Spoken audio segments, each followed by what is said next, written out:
अस्सलाम वालेकुम नाजरीन, वेलकम कहते हैं आपको आपके पसंदीदा शो में जिसका नाम है कम्युनिकेटिंग विद इन्फ्लुएंस।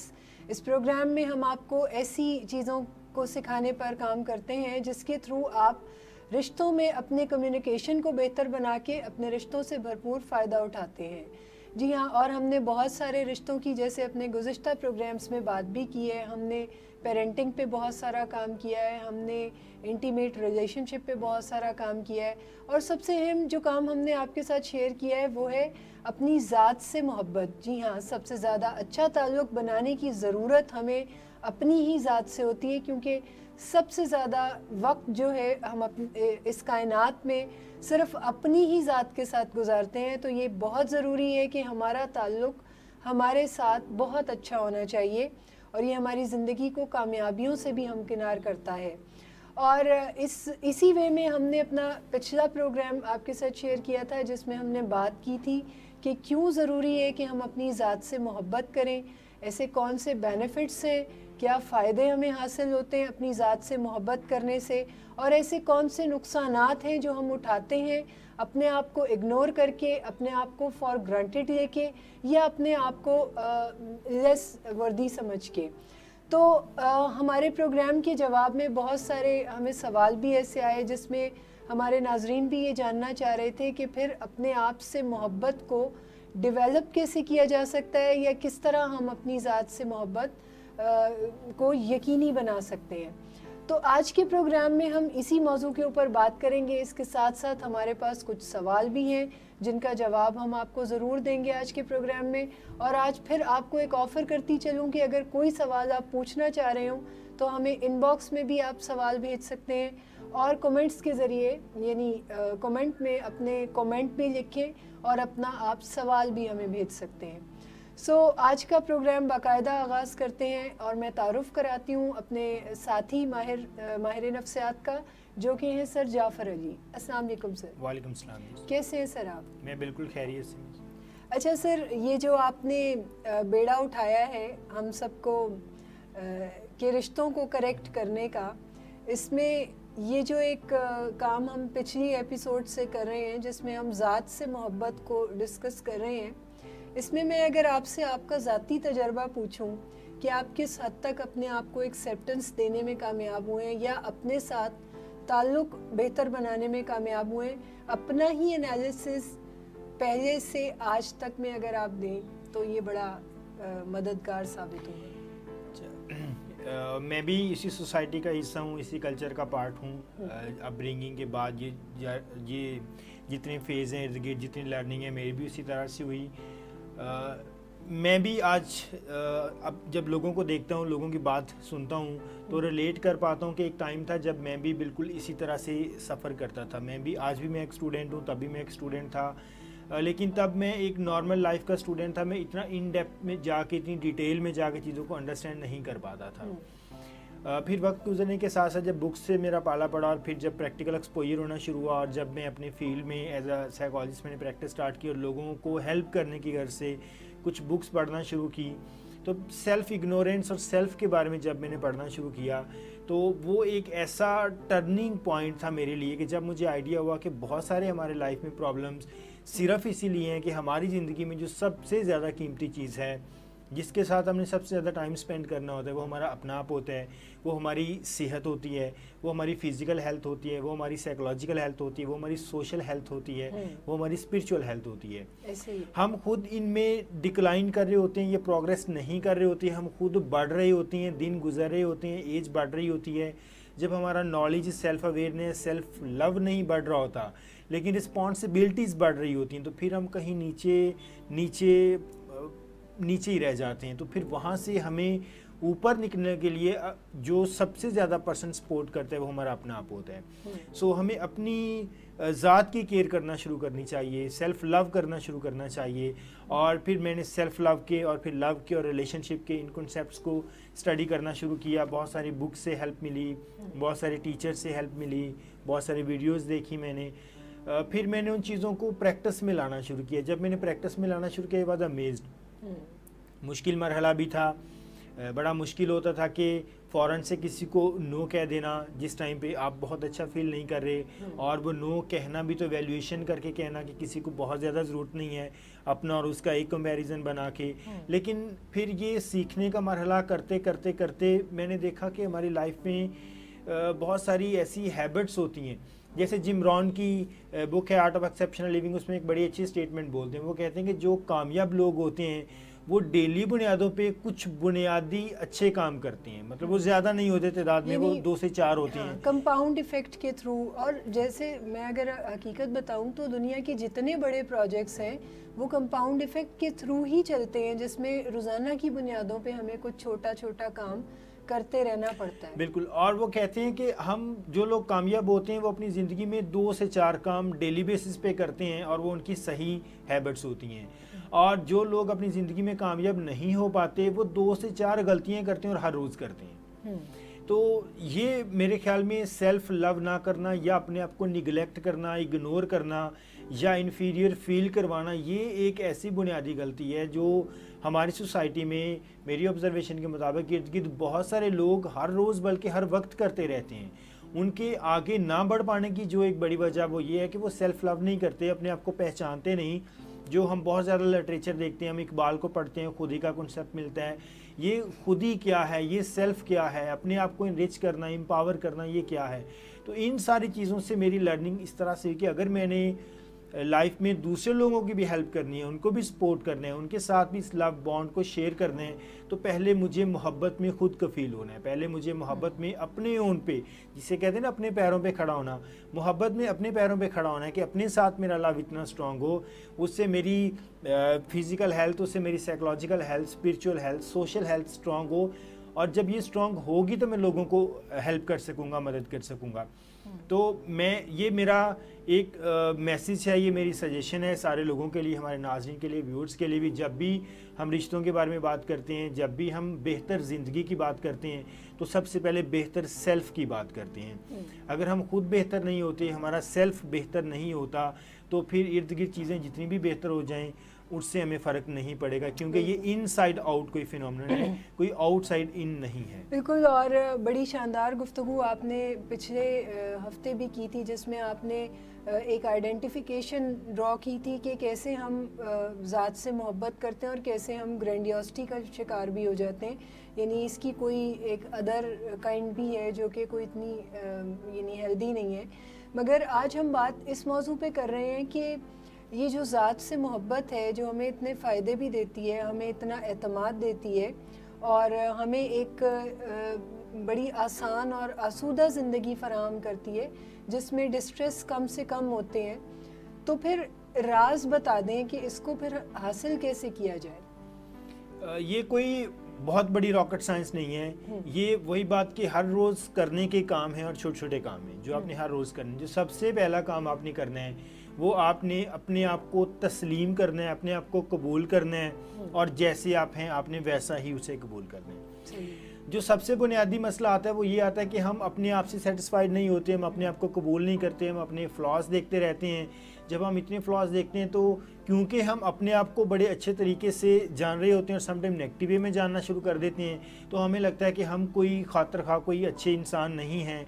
जो दूर की चीज़ें चमक रही हैं शायद वही सोना है। अच्छा, लेकिन सोसाइटी भी तो हमें कोई ऐसा ही बिल्कुल, ये कॉन्सेप्ट बनता कैसे, इसकी तरफ भी मैं आता हूँ। तो फिर हम ये सोचना शुरू कर देते हैं कि शायद मैं कोई अच्छी चीज़ नहीं हूँ। फिर इसकी वैलिडेशन कर देती है सोसाइटी, हमारे इर्द गिर्द के लोग, वो भी कहना शुरू कर देते हैं you are not good enough, आप बेहतर नहीं हैं, आप अच्छे नहीं हैं, आप में फ़लाँ खामी है, फ़लाँ कोताही है, फ़लाँ कमी है।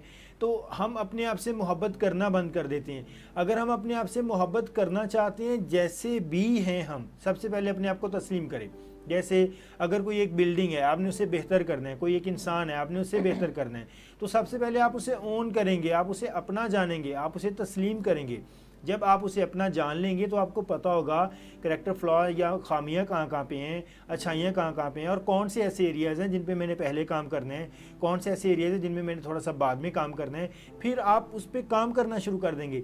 लेकिन अगर आप उसकी रिस्पॉन्सिबिलिटी नहीं लेते, आप उसे ऑन ही नहीं करते, आप उसे अपना ही नहीं समझते, तो फिर हम वहाँ पे मदद कैसे कर सकेंगे? तो सबसे पहला काम ये है कि आप अपने आप को तस्लीम करें, जैसे भी हैं आप अपने आप को तस्लीम करें। एक पेपर पेंसिल लें, पेज पे सेंटर में लाइन लगाएं, एक साइड पे अपनी गुड क्वालिटीज़ लिखना शुरू कर दें, एक साइड पे अपनी वो क्वालिटीज़ लिखना शुरू कर दें जिन्हें आप बेहतर करना चाहते हैं, और जो कुछ आप अपने बारे में जानते हैं वो आप अपने बारे में लिखें। इस चीज़ से मैं बड़ा हैरान होता हूँ कि जब लोगों से मेरा इंटरेक्शन होता है, उनसे पूछा जाता है कि आप अपने बारे में कितना जानते हैं, तो हर कोई जानता है कि मैं बहुत जानता हूँ अपने बारे में, और वो इस चीज़ से खुश भी होते हैं कि मैं अपने बारे में बहुत जानता हूँ। फिर मैं उनसे पूछता हूँ कि जो लोग आपके इर्द गिर्द रहते हैं, कोई आपका एक दो बेस्ट फ्रेंड, आप उनके बारे में कितना जानते हैं? तो वो कहते हैं कि जी हम उनके बारे में शायद इतना ज़्यादा नहीं जानते, लेकिन हम अपने बारे में ज़्यादा जानते हैं। तो मैं उनसे कहता हूँ कि आप एक पेपर पेंसिल लें और आप अपने दोस्त के बारे में लिखें। वो लिखना शुरू करते हैं और तकरीबन कोई 5, 7, 10 पेज लिख देते हैं, और वो कहते हैं कि हम इससे भी ज़्यादा लिख सकते हैं। फिर मैं उन्हें कहता हूँ कि आप अपने बारे में लिखना शुरू कर दीजिए। वो जैसे अपने बारे में लिखते हैं तो मैं उनसे कहता हूँ कि आप फैक्चुअल इन्फॉर्मेशन को हटा दीजिए, आप असल में अपने बारे में कितना जानते हैं वो लिखें। मैंने अपनी लाइफ में बहुत कम लोग देखे हैं जो 2 पेज या इससे आगे बढ़ सकते हैं। बिल्कुल ऐसे उन्हें अपनी एक सिंपल सी एक्सरसाइज है। आप अभी इसी वक्त बैठे अपनी कोई 5 गुड हैबिट्स, 5 ऐसी हैबिट जिन्हें आप बेहतर करना चाहते हैं, 5 अचीवमेंट्स और अपनी हॉबीज़ लिखना शुरू कर दें। लोग कंफ्यूज हो रहे होते हैं, समटाइम कॉल मैसेज करके पूछ रहे होते हैं, अच्छा हमने किसी जगह पे ज़रूरी लिखना है अपनी हॉबीज़, तो हम कौन कौन सी लिखें? मतलब लोगों को नहीं पता होता कि हमारी हॉबीज़ क्या हैं। समटाइम लोगों को ये नहीं पता होता हमारी पसंद नापसंद क्या है। ऐसे वो कहेंगे चीज़ें अच्छी हैं, बुरी हैं, क्यों अच्छी बुरी हैं ये वो समझ नहीं पा रहे होते। तो सबसे पहला जो कॉन्सेप्ट है, अपने आप को जानना, अपने आप को तस्लीम करें, आप अपने आप को अपनाइयत दें, अपने आप को गले लगाएं, आप जैसे भी हैं आप परफेक्ट हैं। दूसरा, ये हमारे इंटरनल एक स्टेट होगी, एक हमारी एक्सटर्नल स्टेट है जिसके बारे में हमें लगता है कि मेरी हाइट कम है, मेरा कलर फेयर नहीं है, मैं कोई बेहतर इंसान नहीं हूँ, मैं दिखने में अच्छा नहीं लगता, मेरे बाल कुछ इस तरह से हैं, मेरे बाल हैं ही नहीं हैं, या मैं कुछ और हूँ। ये वो हैं जो स्टिग्मास बाहर से मिलना शुरू होते हैं। और ये हम अपने कुछ हमारे अपने भी ख्यालात कुछ अपने बारे में बाज़ औक़ात अच्छे नहीं होते। मैंने भी एक अरसा इसी खाम ख्याली में गुजारा है कि मैं कोई फ़ोटोजेनिक नहीं हूँ, या मैं स्क्रीन पे बहुत अच्छी नहीं नज़र आती। लेकिन आपके पास जब कोई हकीकत होती है या आपके पास कोई वजह होती है अपने आप को एक्सेप्टेंस देने की, तो आप अपने आप को कहीं भी रख के अपने आप को ना सिर्फ एक्सेप्ट कर सकते हैं बल्कि अपने आप से प्यार भी कर सकते हैं। बिल्कुल, जब आप अपने आप को तस्लीम करते हैं, जब आप अपने आप को देखते हैं इस तरह से, तो सबसे पहला अपने आप को ये मैसेज दिया करें कि आपको उस ज़ात ने बनाया है जो बेस्ट क्रिएचर है, जिसके बनाने में कोई शक ही नहीं है। जब उसके बनाने में कोई शक नहीं है तो फिर आपके बनने में शक कैसा हो सकता है? आप इस यूनिवर्स में आज अगर 7 अरब आबादी है दुनिया की, तो आप 7 अरब आबादी में अपने जैसे अकेले इंसान हैं। कोई आपकी फ़ोटोकॉपी नहीं है, आप किसी की फ़ोटोकॉपी नहीं है। तो इसका मतलब ये है कि आप दूसरों के साथ अपना कंपैरिजन फिजिकल लेवल पे नहीं कर सकते। बिल्कुल, क्योंकि कोई आपके मुकाबले में हाइट के हवाले से पैदा नहीं हुआ, कोई कलर टोन के हवाले से पैदा नहीं हुआ, कोई और किसी तरह से पैदा नहीं हुआ। तो आप अपने साथ अपना मुवाजना करें कि मेरा आज मेरे कल से कितना बेहतर है और मेरा आने वाला कल मेरे आज से कितना बेहतर होगा। आप दूसरे लोगों से कंपैरिजन नहीं कर सकते क्योंकि दूसरे लोग आप नहीं हैं। अगर आप किसी के फादर हैं तो आप में कोई और उनका फादर नहीं है। अगर आप अपने साथ खुद रह रहे हैं तो आप खुद रह रहे हैं, कोई और आपकी जगह पे नहीं है। जब कोई और पर्सन आपकी जगह पे नहीं आ सकता, आप किसी और की जगह पे नहीं है, तो हर किसी का इस यूनिवर्स में एक करैक्टर है, वो उसे निभा रहा है। तो आप अपने किरदार को बखुद भी निभाएं। ऐसा है कि इंडिविजुअल साइकोलॉजी जो है वो ये इस बात पे बहुत ज़ोर देती है कि हर इंसान दूसरे इंसान से उतना ही मुनफरिद है या उतना ही डिफरेंट है जितने कि उसके फिंगरप्रिंट्स। और अब आप ये देखें कि इतने इंसान इस दुनिया में मौजूद हैं मगर किसी के फिंगरप्रिंट्स जो हैं वो एक दूसरे से मैच नहीं करते। और यही वजह है कि इंसान एक डिफरेंट कंपोनेंट है और इंसान यूनिक है, और इसी यूनिकनेस की वजह से उसके पास एक मौका भी है कि वो अपने आप को एक यूनिक क्रिएचर के तौर पे एक्सेप्ट करे और अपने आप से प्यार करे। बिल्कुल। अच्छा, जब आप अपने आप को जान लेते हैं, आप अपने आप को तस्लीम कर लेते हैं, फिर आप अपने आप को ज़ोर से गले लगाते हैं। किसी दिन आप ये एक्सरसाइज करें, अपने आप को ज़ोर से गले लगाएं और कहें कि आप जैसे भी हैं, जिस तरह से भी हैं, आप तस्लीम, मैं आपको तस्लीम करता हूँ, आप मेरे लिए काबिल तस्लीम है, आप मेरे लिए काबिल कबूल हैं। अपने आप को कबूल करें। जब हम अपने आप को कबूल कर लेते, ये बिल्कुल उसी तरह से है जैसे आपने कोई बच्चा अडॉप्ट करना है, जैसे किसी बच्चे को गोद लेना है। अपने आप को एक बार गोद लें, आप अपनी रिस्पॉन्सिबिलिटी लेके मैंने अपने आप को अब बेहतर करना है। अगर कोई आपको डिस्कस नहीं करता, अगर आपके मसाइल कोई टेलीविज़न चैनल न्यूज़ पे नहीं आते, किसी और जगह पे नहीं आते, तो इसका मतलब ये हरगिज़ नहीं है कि वो आपके मसाइल को ज़्यादा इंपॉर्टेंट नहीं है। आपके मसाइल जो हल करने ज़रूरी हैं आपकी ज़िंदगी में, वो आपके लिए बहुत ज़रूरी हैं। आप उन पर फोकस करना शुरू करें।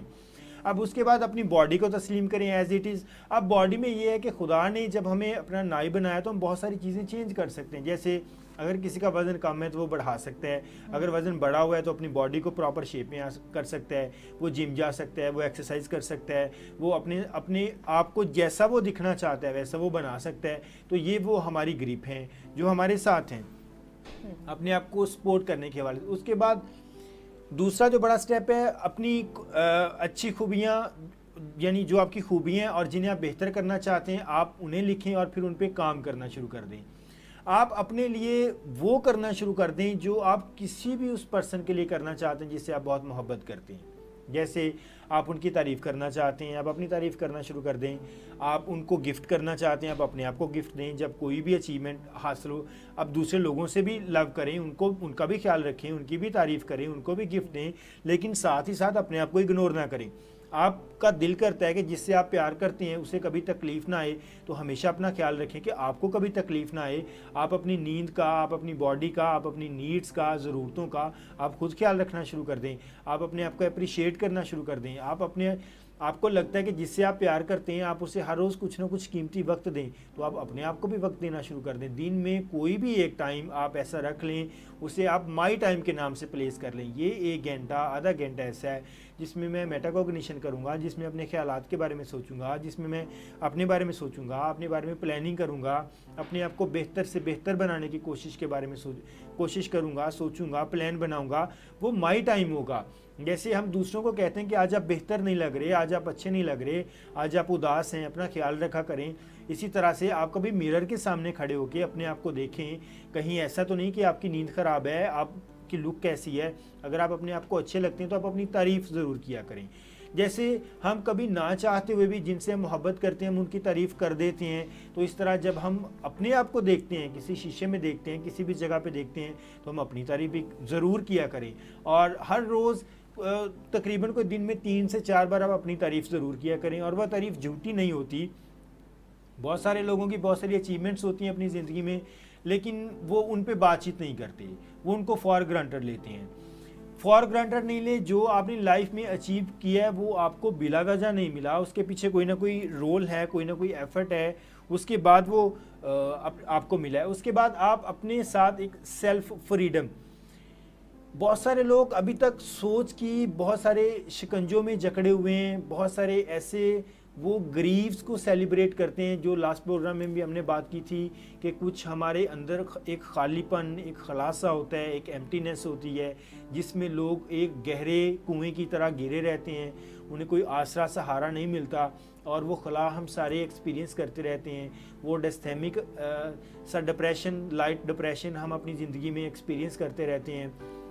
हम इस सफरिंग को कभी कभार लेजिटिमेट सफरिंग भी बना लेते हैं। लेजिटिमेट सफरिंग वो होती है जिसे हम जायज़ शोक कहते हैं, कि किसी के छोड़ जाने का गम, किसी की जुदाई का गम, कोई नुकसान होने का गम। एक हेल्दी ग्रीफ होता है, वो ग्रीफ होता है जो एक नॉर्मल हद तक, जैसे साइंस कहती है कि अगर आपको कोई ग्रीफ है तो कोई 15 से 21 दिन के दरमियान में वो रिजॉल्व होना चाहिए। और ये वो ग्रीफ हैं जो बड़े बड़े ग्रीफ हैं। उसके बाद आप ज़िंदगी में लेट गो करें, आप माफ़ करें और उसके बाद दरगुजर करें और आगे की तरफ मूव कर जाएं। हम अपनी ज़िंदगी में हुक्स पीछे अटकाए रखते हैं। ये बिल्कुल इसी तरह से है, माजी के साथ अपने आप का कनेक्शन तोड़ ही नहीं पा रहे। बिल्कुल, ये बिल्कुल इसी तरह से है कि आप किसी खारदार झाड़ियों में या ऐसी जगह से गुजरें जहाँ पे जगह जगह आपके कपड़े उन खारदार झाड़ियों में, कांटों में अटक जाएं। फिर आप जोर लगाएं आगे की तरफ जाने में, और वो कांटे आपको अब होगा यूं कि वो आपका लिबास खराब कर देंगे, आपको चुभना शुरू हो जाएंगे, वो आपको तकलीफ देना शुरू कर देंगे। हम अपनी ज़िंदगी में आगे जाने की स्ट्रगल करते रहते हैं, लेकिन अपनी हुक्स पीछे कहीं ना कहीं माजी में अटकाए रखते हैं। हमारी हुक्स वहाँ पे अटकी रहती हैं। कोई हमारे अनरिजॉल्व ग्रीफ्स होते हैं, कोई हमारे रिलेशनशिप ब्रेकअप्स होते हैं, कोई हमारे लॉस होते हैं, कोई हमारे और नुकसान हुए होते हैं, कोई हमारे ट्रोमेटिक एक्सपीरियंसेस होते हैं, कोई हमारे साथ हादसात सानियात हो जाते हैं जिनके बारे में सोचों के लेवल पे हम अटके रहते हैं। ये सोच की रस्सियाँ हमें मजबूती से पीछे बांधे रखती हैं। हम आगे की तरफ जोर करते हैं, वो हमें पीछे की तरफ खींचती हैं, तो इससे एक टेंशन, एक तनाव की कैफियत पैदा होती है, जिससे फ्रस्ट्रेशन पैदा होती है कि मैं चाह कर भी ज़िंदगी में आगे नहीं बढ़ रहा। हम छोड़ना भी चाहते हैं लेकिन हम छोड़ भी नहीं पाते। अगर हम छोड़ते हैं तो हमें लगता है कि ज़िंदगी में कोई दोबारा से खालीपन सा फील होगा। तो अपनी ज़िंदगी में उन सारे सोग को एनलिस्ट करें जिन्हें अभी तक आप बिला वजह मना रहे हैं, और बहुत दफ़ा हमें पता भी नहीं होता कि हम इन सोग को क्यों मना रहे हैं। हम एक आर्टिफिशियल सेल्फ के साथ जीना शुरू कर देते हैं। हम कोशिश करना शुरू कर देते हैं कि हम वैसे नज़र आएं जैसे लोग हमें देखना शुरू कर देते हैं। हम अपनी ओरिजिनल वाली शख्सियत को कहीं छुपा देते हैं, जो टॉक्सिक शेम में आना शुरू हो जाता है, जिसे हम कभी डिटेल में डिस्कस करेंगे कि ये असल में क्या होती है। लाइफ बाय डिजाइन नहीं बल्कि लाइफ बाय डिफॉल्ट पे डिफॉल्ट। ये बिल्कुल उसी तरह से है कि जैसे एक ग्राउंड में बॉल रोल कर रहा है और फुटबॉल कोई इधर से उसे किक कर रहा है, कोई इधर से किक कर रहा है, कोई इधर से किक कर रहा है, और उसमें बॉल का कोई अख्तियार नहीं है। इन लोगों की लाइफ फुटबॉल मॉडल की मानींद होती है कि कोई जिधर से चाहे किक कर दे, वो उधर की तरफ जाना शुरू कर देते हैं। बल्कि अगर मैं ये डिपिक्शन दूं कि ऐसे लोग अपना जो रिमोट कंट्रोल है वो किसी और के हाथ में पकड़ाए रखते हैं, यानी वो कभी भी अपने डिसीजंस खुद नहीं बना रहे होते अपनी मर्ज़ी से। इसीलिए बहुत ज़्यादा डिससेटिस्फेक्शन जो है वो लाइफ में नज़र आना शुरू हो जाती, क्योंकि रिमोट कंट्रोल किसी और के हाथ में होता है और ना चाहते हुए भी आप अपना चैनल जो है वो किसी की मर्ज़ी से चेंज कर रहे होते हैं। सारी ज़िंदगी ही दूसरों की मर्ज़ी से चल रही होती है, दूसरों को खुश करने के लिए चल रही होती है। लोग दूसरों को खुश करने के लिए वो बहुत कुछ कर जाते हैं जिन्हें वो सख्त नापसंद होता है। दूसरों की पसंद के कपड़े पहनना शुरू कर देते हैं, दूसरों के पसंद से लाइफस्टाइल गुजारना शुरू कर देते हैं, तालीम तक छोड़ देते हैं। अब्रॉड में बड़ी अच्छी अपॉर्चुनिटीज़ मिलती हैं, वो स्किप कर देते हैं, जॉब अपॉर्चुनिटी छोड़ देते हैं। ज़िंदगी में और बहुत सारी ऐसी अपॉर्चुनिटीज़ आती हैं जहाँ पे उन्हें मूव कर जाना चाहिए। दूसरा पर्सन भी अपना खला उनके थ्रू फिल कर रहा होता है, और जब हम सेल्फ लव नहीं करते तो अपना खला उनके थ्रू फिल कर रहे होते हैं। हमें लगता है कि अगर हम छोड़ के जाएंगे तो ये गैप इतना बड़ा आएगा, हम इसे बर्दाश्त ही नहीं कर पाएंगे। तो हम अपनी लाइफ में अपॉर्चुनिटीज़ को छोड़ना शुरू कर देते हैं, मौके ज़ाया करना शुरू कर देते हैं। तो यहाँ पे ये आपने अपनी रिस्पॉन्सिबिलिटी खुद लेनी है। ये जो खिलाफ फील होता है मोहब्बत का, यहाँ पे मोहब्बत में खुद कफील आपने खुद होना है। बिल्कुल। मोहब्बत में जब आप खुद कफील होंगे तो दूसरे लोग आपके साथ मोहब्बत शेयर कर सकेंगे। मोहब्बत में जितनी भी अपॉर्चुनिटीज़ यहाँ पे आ रही हैं, लव हमेशा स्ट्रेंथ करता है। बिल्कुल आपको हाँ कभी भी। और आजकल हम जिस लव को एक्सपीरियंस कर रहे होते हैं इसमें हम सिर्फ मजबूर ही नज़र आ रहे होते हैं अपने उन केमिकल के हाथों, जिसमें हम कोई डिसीजन बना लेते हैं और हम समझते हैं कि ये लव है। लेकिन लव जहाँ भी होता है वो वहाँ पर आपको वो कोई ना कोई पावर दे रहा होता है, कोई स्ट्रेंथ दे रहा होता है, जो आपकी ज़िंदगी में कोई आसानी पैदा कर रहा होता है। अनफॉर्चुनेटली जो कंसेप्ट ज़्यादातर दिया जाता है वो कोई शहीद वफा होने का, मोहब्बत में मर मिटने का, कुर्बान करने का, तो ये मोहब्बत का कोई कंसेप्ट नहीं है। लव हमेशा एनरिच करता है। लव एक पॉजिटिव इमोशन है, पॉजिटिव इमोशन है, एक मुस्बत जज्बा है जो लाइफ देता है, जो ज़िंदगी बख्शता है, जो आगे मूव करने में हेल्प करता है, जो आपकी जान ले रहा है, जो आपका खून चूस रहा है, जो आपको लाइफ में आगे नहीं बढ़ने दे पा रहा, जो आपको ग्रीफ में मुब्तला किए जा रहा है। तो इसके बारे में एक बड़ी अच्छी स्टेटमेंट में एक दिन पढ़ रहा था कि जब आप अपनी ज़िंदगी में हर वक्त रोते रहें, आपकी आंखें बहती रहें, चाहे उनमें आंसू हों या ना हों, लेकिन आपकी आंखें बहती रहें, तो एक बार रुक के सोचिए ज़रूर कि आप मोहब्बत कर रहे हैं या प्याज काट रहे हैं। बिल्कुल ऐसे ही है। और तो मोहब्बत कभी भी प्याज काटना यानी दुख वाली बात नहीं होती। मोहब्बत एक आगे मूव करवाने वाला जज्बा। बिल्कुल ऐसे ही है। बहुत ही शानदार बात आपने की है कि मोहब्बत को मोहब्बत ही रहना चाहिए, प्याज नहीं, यानी प्यार को प्याज नहीं बनना चाहिए, प्यार को प्याज में यानी वो जो नुक्ते का फ़र्क है वो फ़र्क जो है वो फिर यानी काफ़ी नुमाया फ़र्क है। सो यहाँ पर हम नाजरीन लेंगे एक छोटा सा ब्रेक, मगर ब्रेक पे वापस आने के बाद हम बहुत सारी ऐसी चीज़ें आपके साथ शेयर करेंगे जो आपके लिए यकीनन नहीं होंगी, और वो तमाम नुक्ते जो हैं वो हमने रिमूव करने हैं अभी, जो प्यार को प्याज बना देते हैं। सो वेलकम बैक नाजरीन। ब्रेक से जाने से पहले हम बात कर रहे थे आपके साथ ज़ात से मोहब्बत की, और जाफ़र साहब हमें बता रहे थे कुछ ऐसे टिप्स जिनके थ्रू हम अपनी ज़ात से मोहब्बत को यकीनी बना सकते हैं और जिसके थ्रू हमारी ज़िंदगी में अमन और सुकून जो है वो पैदा किया जा सकता है। और इसके अलावा हमने बात की थी आपसे कि किस तरह हम ऐसे कौन से स्किल्स इस्तेमाल करें जिनके थ्रू हम प्यार को प्यार ही रहने दें बल्कि प्याज ना बनाएं। और इसके बाद आज हम बात करेंगे कुछ ऐसे मौज़ूआत पे जो कि आपके प्रॉब्लम्स हैं। जी हाँ, जो कि क्वेश्चंस हमें आपकी तरफ से आए हैं और हम डिटेल से आपको उस पर आपकी असिस्टेंस करेंगे। और एक क्वेश्चन जो मिनहाल ईमान साहिबा ने पूछा है, जाफ़र साहब वो जानना चाहती हैं, बड़ा ही इंटरेस्टिंग क्वेश्चन है। बहुत सारे लोग इस ज़ुमरे में आते हैं कि उनसे जब पूछा जाता है कि वो शादी क्यों नहीं कर रहे, तो वो एक तो इसको कोई रियलिस्टिक नीड नहीं समझते और आपको कोई उल्टे सीधे जवाब देते हैं या कोई ऐसी लॉजिक्स देते हैं जो कि मुनासिब नहीं होती। मैं यानी ख़ुद भी ऐसे बहुत सारे लोगों को जानती हूँ, बहुत सारे सेलिब्रिटीज़ हैं, बड़े बड़े नाम हैं, मगर बड़ी बड़ी उम्रें हैं उनकी, और जब उनसे शादी के बारे में क्वेश्चन किया जाता है तो वो कोई आए बाएँ शाएँ कर रहे होते हैं। और पहले तो मुझे आप ये बता दें कि ऐसी क्या लॉजिक होती है उनके पास और क्या वो कोई रियलिस्टिक बात है, क्या ये कोई नॉर्मल चीज़ है या ये कोई एबनॉर्मल चीज़ है। उसके बाद फिर हम आपसे भी पूछेंगे कि आप शादी क्यों नहीं करते। सबसे पहली बात ये कि जब हम शादी की बात करते हैं तो ये ज़िंदगी में बड़ा एक हसीन और बड़ा मोतबर और बड़ा पाकीज़ा रिश्ता है। इससे ना कोई मॉडर्न साइंस, ना कोई मज़हब, ना कोई कल्ट, कोई भी इससे डिनाई नहीं करता। किसी भी दुनिया के किसी भी मज़हब में, किसी भी साइंटिफिक प्रिंसिपल में ये चीज़ नहीं लिखी कि आप शादी ना करें, बल्कि ये सारे बहुत स्ट्रांगली फेवर करते हैं इसकी। बिल्कुल, और आपकी पहले ही जुमले से ये बात साबित होती है कि ये कोई स्टैंडर्ड से या नॉर्म्स से कोई डेविएशन है, और जहाँ कहीं डेविएशन होती है तो वो कोई नॉर्मलिटी को शो नहीं करता, यानी वो अपने तौर पे वो एक एबनॉर्मेलिटी है जिसमें अगर कोई शख्स डेविएट कर रहा है स्टैंडर्ड से। अगर हम ह्यूमन बॉडी को देखें तो ह्यूमन बॉडी इस तरह से डिज़ाइन हुई है कि शादी करना उसकी एक बेसिक नीड्स में से नीड है।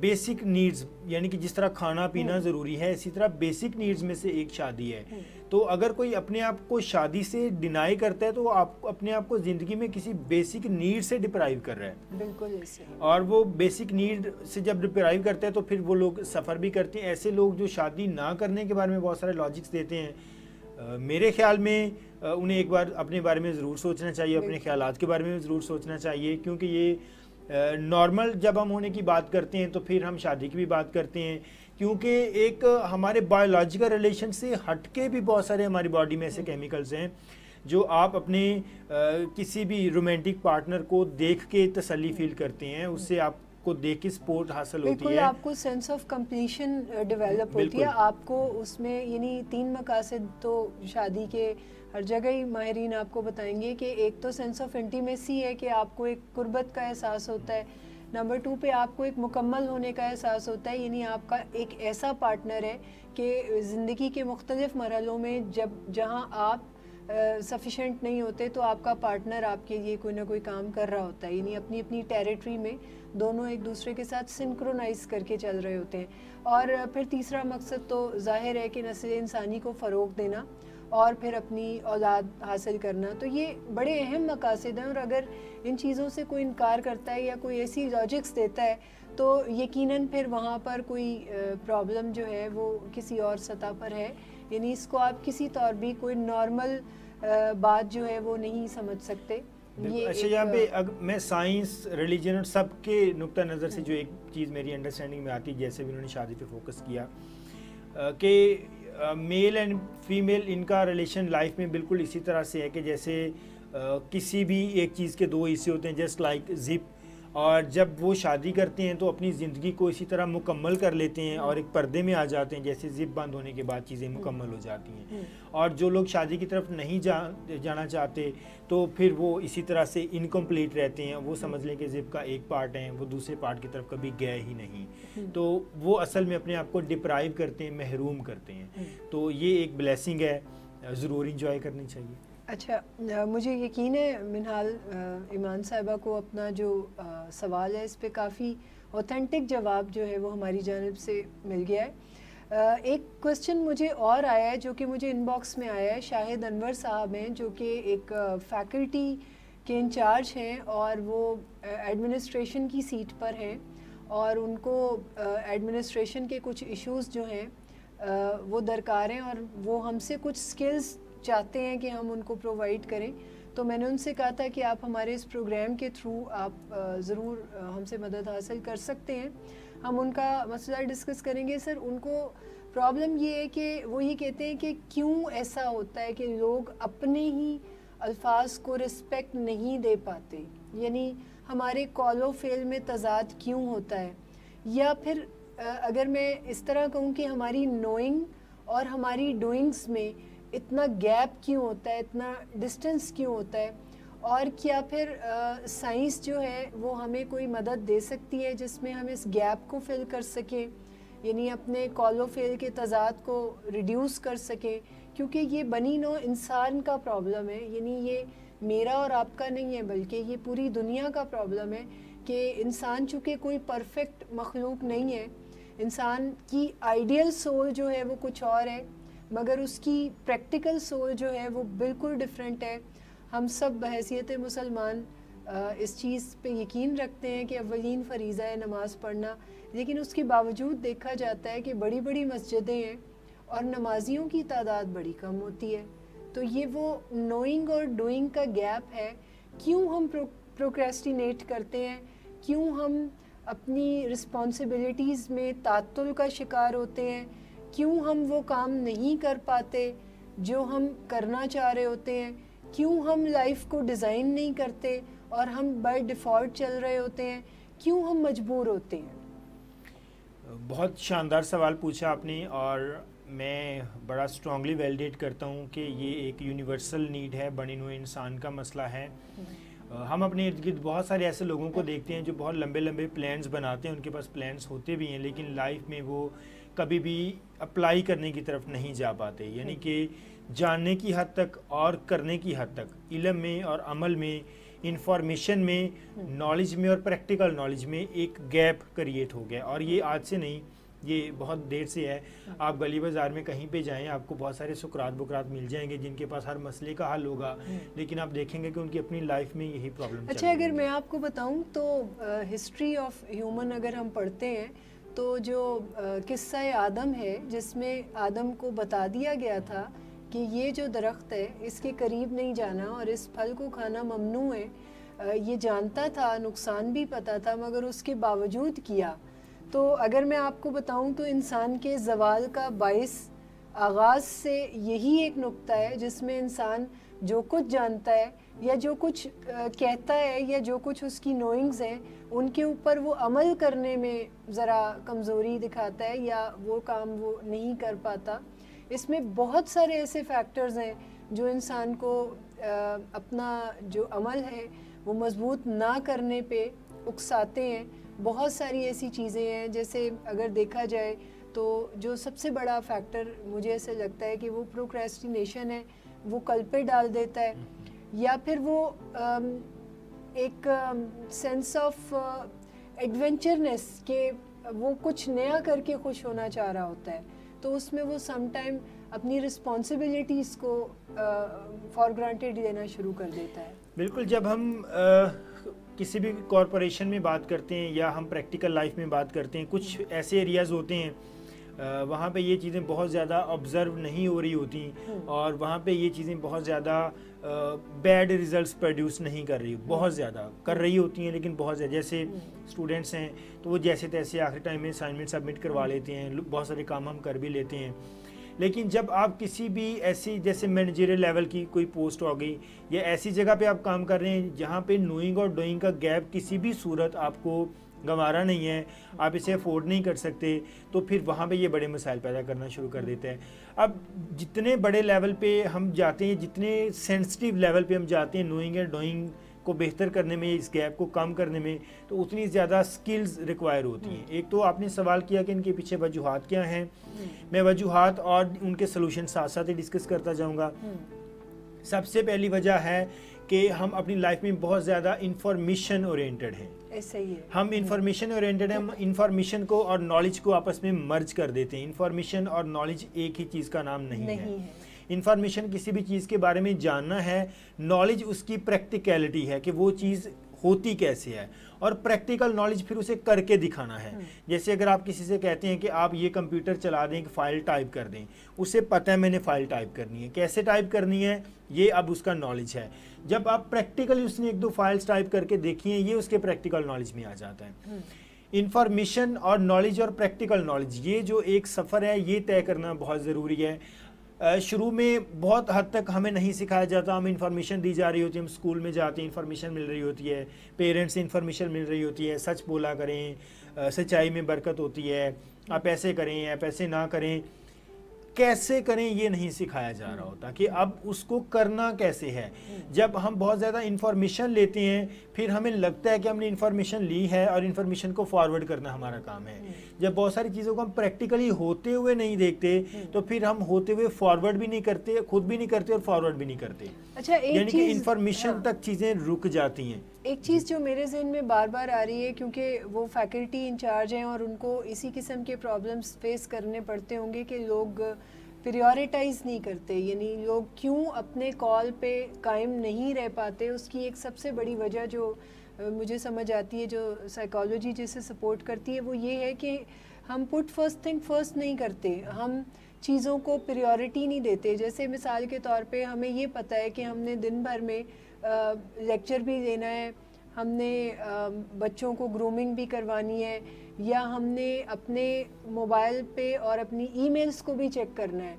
तो हमें फिर प्रायोरिटाइज़ करना चाहिए चीज़ों को, बजाय इसके कि हम ऐसी गैर अहम चीज़ों को हम नंबर 1 पे ले जाएं। जैसे हम ऑफिस पहुंचते ही सबसे पहले काम ये करें कि हम अपना मेल बॉक्स खोल के हम अपनी जो ईमेल्स हैं उन्हें चेक करते हैं या अपने मैसेजेस को रिस्पॉन्ड करते हैं। तो फिर ऐसा होता है कि हमारा जो मोस्ट मोटिवेटेड टाइम होता है, जो मोस्ट पोटेंशियस टाइम होता है, उसको हम वेस्ट कर देते हैं कुछ ऐसी चीज़ों के ऊपर जहाँ पर हमें इतनी एनर्जी ज़रूरत नहीं होती कंज्यूम करने की। तो यहाँ पर एक बहुत बड़ा गैप वहाँ डेवलप होना शुरू हो जाता है, जहाँ हम चीज़ों को प्रायोरिटाइज़ नहीं करते और राइट टाइम पे राइट चीज़ नहीं करते। Very true. इसके पीछे जो प्रिंसिपल चल रहा होता है असल में वो हैबिट फॉर्मेशन का चल रहा होता है। जैसे अभी मैंने बात की कि लोग इन्फॉर्मेशन लेते हैं और इन्फॉर्मेशन ही फॉरवर्ड कर देते हैं। जब इस लेवल पे वो अपने मसले को हल करना चाहते हैं तो उन्हें अपनी ऑर्गेनाइजेशन में अपने एम्प्लॉइज़ की कुछ हैबिट्स बदलना होंगी, उन हैबिट्स पे काम करना होगा। हैबिट जब भी आती है तो उसमें हमारा नॉलेज, हमारी डिज़ायर और हमारी स्किल्स आती हैं कि किसी भी चीज़ को करने के बारे में सही मालूमात होना, फिर उसे करने के लिए एक मोटिवेशन होना, और फिर कैसे किया जाना है इस अमल को वो जानते जाना। जब वो इन चीज़ों को सीख लेते हैं तो फिर वो पहले से तैयारी करना शुरू कर देते हैं, यानी कि वो रिएक्टिव अप्रोच के साथ नहीं रहते। जो लोग अपनी ज़िंदगी में पहले से तैयारी नहीं करते, यानी कि प्रोएक्टिव नहीं होते, तो वो रिएक्टिव अप्रोच में रहते हैं। जब काम आन पड़ता है तो फिर वो कुछ करना शुरू करते हैं और उस वक्त काम सही हो ही नहीं सकता, और वो अपने आप को बड़ा बिजी शो करेंगे, उनके पास टाइम नहीं होगा, टाइम मैनेजमेंट वो ज़िंदगी में नहीं सीखते। हमारी ज़िंदगी में हमेशा याद रखें, प्रॉब्लम्स कभी भी प्रॉब्लम्स नहीं होती, ये वो चीज़ें होती हैं जिन्हें करने के लिए हमारे पास स्किल्स नहीं होती। जैसे अगर किसी पर्सन को ड्राइविंग नहीं आती तो ड्राइविंग उसके लिए प्रॉब्लम है, अगर वो सीख लेते तो प्रॉब्लम खत्म हो गई। तो इसका मतलब ये है कि हमें कभी भी अपनी ज़िंदगी में लेस डिफ़िकल्टी की प्रे नहीं करनी चाहिए, हमें मोर स्किल्स को परस्यू करना चाहिए, मोर स्किल्स की प्रे करनी चाहिए। तो ये जो प्रोक्रेस्टिनेशन है, ये जो कहने और करने में जो एक फ़र्क है, ये एक स्किल है जिसे सीखने की ज़रूरत है। इसमें टाइम मैनेजमेंट सीखें, पुट फर्स्ट थिंग फर्स्ट सीखें, begin with and in mind सीखें, यानी कि पहले से नताइज को माइंड में रखना, अगर मैं करूँगा तो क्या नतीजा निकलेगा, नहीं करूँगा तो क्या नतीजा निकलेगा, अपने आप को मोटिवेट किए रखना और फिर इसकी रिस्पॉन्सिबिलिटी लेना। और ये जो आपने बात की ना टाइम मैनेजमेंट तो एक ऐसी चीज़ है, कभी भी उस शख्स की टाइम मैनेजमेंट ठीक नहीं हो सकती जिसका कि अपने ऊपर हुक्म चलता ना हो, यानी कोई शख्स अपने ऊपर कंट्रोलेबिलिटी ना रखता हो तो टाइम मैनेजमेंट उसकी कभी भी ठीक नहीं हो सकती। जैसे मिसाल के तौर पर अगर किसी शख्स का दिल चाह रहा है कि वो कुछ देर वीडियो गेम खेले और वो वीडियो गेम खेलना शुरू करता है और वो उसी वीडियो गेम में ही 1 की बजाय 2 या 3 घंटे सर्व कर देता है, यानी वो अपने आप को रोक नहीं पाता, अपने ऊपर कंट्रोल नहीं कर पाता, तो उसका रेस्ट ऑफ द डे जो है उसकी सारी टाइम मैनेजमेंट जो है वो अपसेट हो जाती है और अच्छा खासा अपसेट जो है वो क्रिएट हो जाता है। तो टाइम मैनेजमेंट बहुत अहम रोल प्ले करती है हमारे नोइंग और डूइंग के गैप को फिल करने में, लेकिन इसके लिए बड़ा ज़रूरी है कि हम बड़ी सख्ती के साथ अपना हुक्म खुद मानते हों। रिस्पॉन्सिबिलिटी, जब हम बात करते हैं तो रिस्पॉन्सिबिलिटी का मतलब है कि रिस्पॉन्सिबिलिटी कोई काम करने की आप में एबिलिटी है भी या नहीं है। तो जो सर हेल्प करना चाहते हैं अपने सबऑर्डिनेट्स की जो उन्हें प्रॉब्लम्स आ रही हैं, तो वो पहले ये चेक करें कि जिनसे वो तवक्को कर रहे हैं क्या उनकी ट्रेनिंग इतनी है, क्या उन्हें रिस्पॉन्ड करना आता है। जब रिस्पॉन्ड उन्हें करना आ जाएगा तो फिर वो फर्दर स्किल्स जैसे टाइम मैनेजमेंट हो गया, जब उन्हें ये भी आ जाएं तो फिर वो चेक एंड बैलेंस की तरफ जा सकते हैं। अच्छा, इसमें मैं यहाँ रोक के आपकी बात एक मैसेज ज़रूर यहाँ पे कन्वे करना चाहूँगी कि मास्टर्स करना, एमफिल करना या पीएचडी करना एक अदर एरिया है एक्सपर्टीज़ का, लेकिन ईक्यू को डेवलप करना यानी अपनी इमोशनल इंटेलिजेंस पे काम करना या ऐसे स्किल्स को सीख के अपनी ज़िंदगी पे अप्लाई करना जो स्किल्स आपकी ज़िंदगी की समाजी और आपकी नफ्सियाती और आपकी रूहानी ज़रूरतों को पूरा करे, तो ये कोई बिल्कुल और बात है। ऐसी बात नहीं है कि अगर कोई शख्स पीएचडी कर चुका है तो उसके पास स्किल्स जो हैं वो इनफ होंगे। ये बिल्कुल दो मुख्तलिफ चीज़ें हैं। सो अगर मतलब अगर कोई बहुत पढ़े लिखे लोग भी हैं जो कि डेफिनेटली फैकल्टी के लोग हैं तो फिर वो बहुत अच्छी एजुकेशन के साथ होंगे, मगर उसके बावजूद कुछ स्किल्स की ज़रूरत हम में से हर शख्स को होती है ताकि हम अपनी ज़िंदगी में आसानियाँ पैदा कर सकें। बिल्कुल, तो स्किल सीखना और उसके बाद फिर चेक एंड बैलेंस की तरफ जाना। इससे हट के भी कुछ लोगों के साथ प्रॉब्लम्स होती हैं जो प्रोक्रेस्टिनेशन की तरफ जाना शुरू कर देते हैं। जैसे कुछ लोगों के साथ परफेक्शन का बड़ा मसला होता है। हाँ। वो प्लानिंग बनाते हैं, वो प्लानिंग बनाते हैं, वो प्लानिंग बनाते हैं और प्लानिंग बनाते ही रहते हैं। वो उनको एग्जीक्यूट करने की तरफ जाने में उनको मुश्किलात होती हैं। कुछ परफेक्ट चाहिए होता है और परफेक्ट, मैं आपको बता दूं कि साइकोलॉजी की दुनिया में ये कहा जाता है कि परफेक्ट दुनिया में कुछ नहीं है। इंसान तो इंतहाई इम्परफेक्ट मखलूक है, ये कोई एब्स्ट्रैक्ट मखलूक नहीं है। यानी हम तो अपने लिटरेचर की वजह से मार खाते हैं या अपनी फिल्म्स की वजह से, जिसमें हम देखते हैं कि कोई शख्स या तो हीरो है या विलन है, कोई बीच की स्टेट है ही नहीं। लेकिन अगर आप हकीकी दुनिया में देखें तो हर इंसान अपने ही अंदर हीरो भी है और विलन भी है। एट अ टाइम वो दोनों चीज़ों का मुरक्कब है, यानी वो एक एब्स्ट्रैक्ट सी चीज़ है जो कि एक अनप्रेडिक्टेबल मखलूक है। और ज़िंदगी में कभी भी परफेक्शन नाम की कोई चीज़ नहीं होती। परफेक्ट खुदा की ज़ात है, हम इंसान हैं, हम बेहतर से बेहतरीन होते जा रहे हैं और हम बेहतरीन हो रहे हैं। तो जो लोग जिनके साथ ये प्रॉब्लम्स आती हैं कि वो कोई परफेक्ट चीज़ देना चाहते हैं, तो कोई परफेक्ट चीज़ नहीं होती। जितनी अगर आप एक आइडिया 10 साल में सोच के भी देंगे तो अगले 2 साल बाद कोई ना कोई ऐसा आइडिया आ जाएगा जो उसमें से खामियां निकाल के उसे बेहतर बना देगा। तो परफेक्शन के पीछे ना पड़े, जो भी आपके माइंड में है आप करना शुरू कर दें। जैसे बुक्स का एक ऑडिशन आता है, 2 साल बाद फिर ऑडिशन आता है, फिर ऑडिशन आता है। तो इसका मतलब ये है कि वो लोग कुछ कर रहे हैं और वक्त के साथ साथ बेहतरी आती है। जब हम इंसान पैदा हुए थे तो हम कभी भी एकदम से जैसे आज टेक्नोलॉजी के साथ बैठे हैं ऐसे नहीं थे। ये चीज़ें बेहतर हो रही हैं, विद द पैस ऑफ टाइम बेहतर हो रही हैं।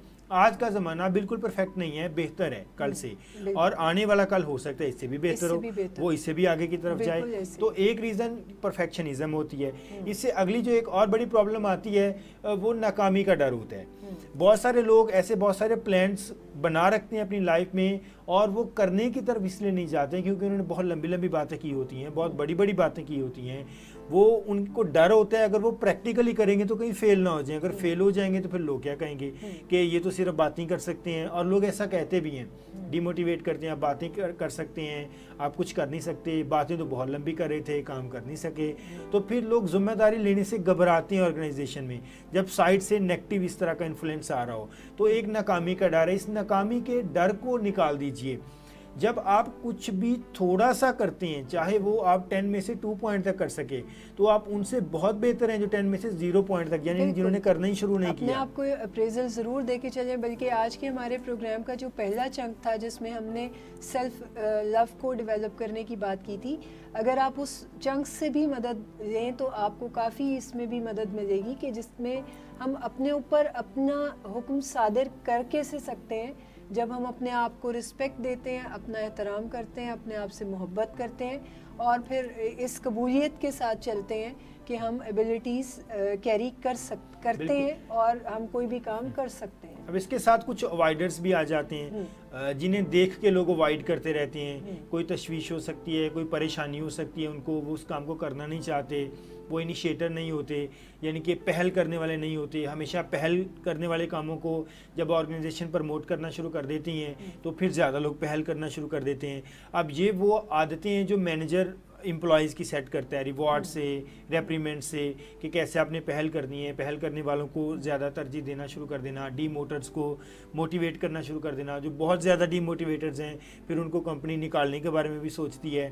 अब ये जो अवॉइडर्स हैं इनको दूर करना, तशवीश, नाकामी, बॉस का बहुत ज़्यादा डर होना शुरू हो जाना, काम करेंगे नाकाम हो जाएंगे तो परफॉर्मेंस बहुत ज़्यादा पुअर हो जाएगी।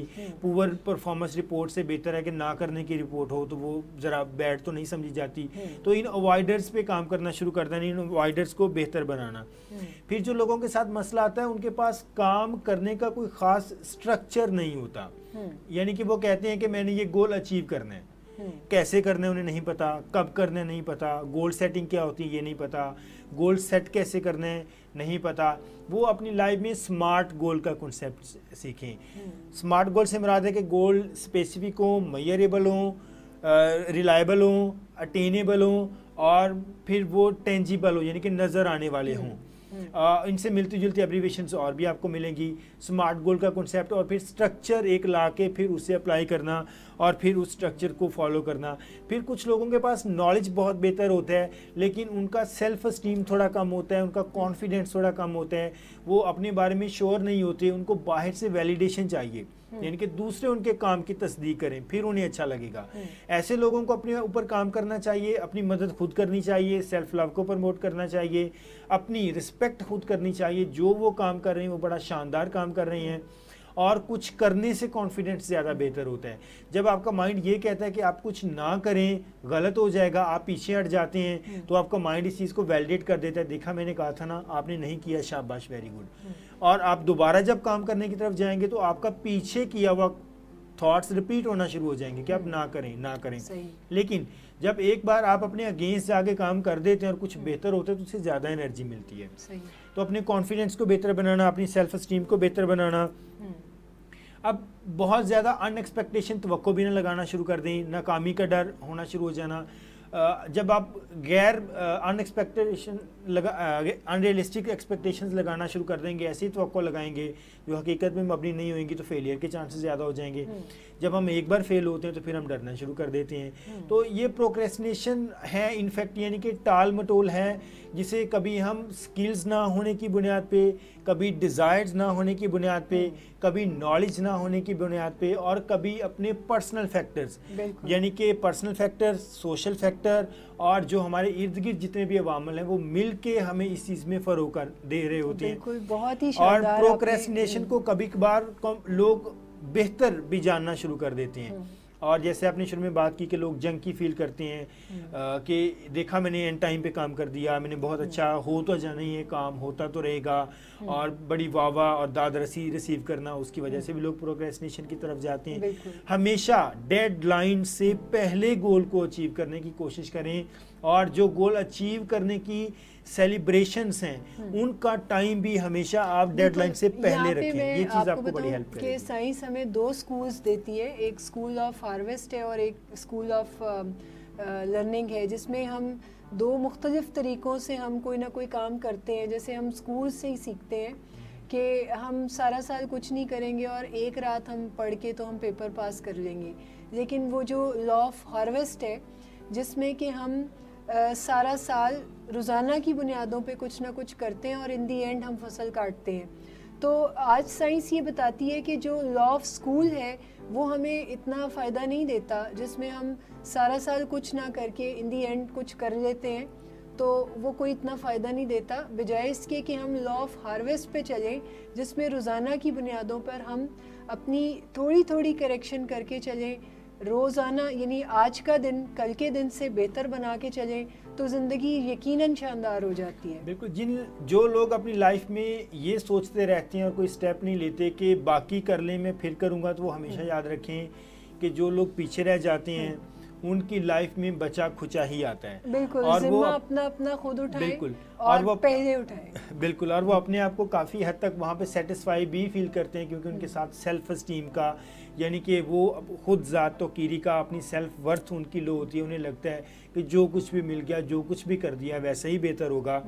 तो वो बचे खुचे पे इक्तफा करना सीख लेते हैं। बचे खुचे पे इक्तफा करना ना सीखें, इनिशिएटर हूँ, आज का काम कल करने की बजाय कल का काम आज करने की तरफ बिल्कुल। जैसे ये मुझे यकीन है शाहिद साहब को बहुत ज़्यादा मदद मिली होगी, मगर मैं यहाँ पर रुक के ये भी बताना चाहती हूँ कि ये मौजू ऐसा है जिसमें कि बेपनाह गुंजाइश है कि इस पे बात की जा सके। बहुत सारे ऐसे फैक्टर्स हैं जिनको हम सिर्फ एज्यूम करके उन पे बात करें, लेकिन अगर इसमें बाकायदा वो अपने स्टाफ की ट्रेनिंग करवाते हैं तो यकीनन दिन ब दिन उनकी फैकल्टी की क्वालिटी जो है वो इम्प्रूव होती है, जिससे उनकी ऑर्गेनाइजेशन को बहुत ज़्यादा फ़ायदा होता है।